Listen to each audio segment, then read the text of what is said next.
Welcome classic rock fans to an unboxing. This is the 2 CD version of the Stones Goat's Head Soup that's just come out today.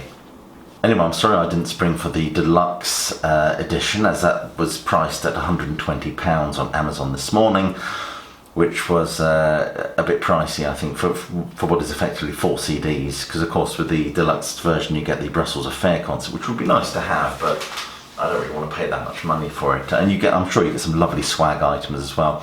So here's a question for you. Those who did buy the deluxe box set, do you think it was worth the price tag? Are the swag items really that nice? But anyway, no further ado, this is the 2 CD version. So you've got that iconic artwork.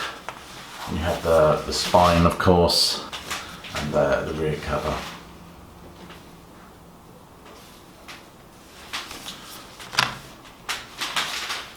And it opens up as such. You know, this is an interesting album in terms of the Stones canon. It was one that was still recorded largely abroad due to the band,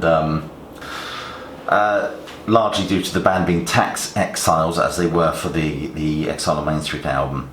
But in terms of albums, you know, I think it's a really, really good Stones album. I don't think it's as devastatingly good as Exile on Main Street, personally. That's my opinion. But this lineup of the Stones, including Mick Taylor, is the best lineup ever.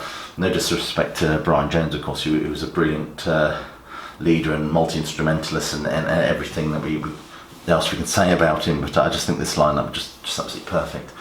So anyway, you get this fold-out thing going on here. Anyway, there, of course, we have the whole thing opened up with a wonderful goat soup picture. And this was also interesting. Bill Wyman only plays bass on about 3 tracks on this album, and it was also the last album to feature the producer Jimmy Miller.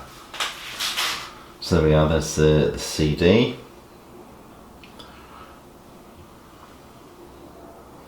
That's disc 1, and disc 2. Pretty much is going to be the same, I would have thought.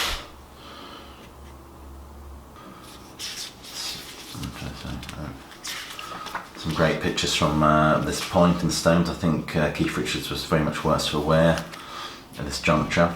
I think Jagger very much seizes the reins of the band, while Richards is somewhat incapacitated. And I think the result is a kind of a more mainstream sound after that murky subterranean vibe we got with Exile on Main Street.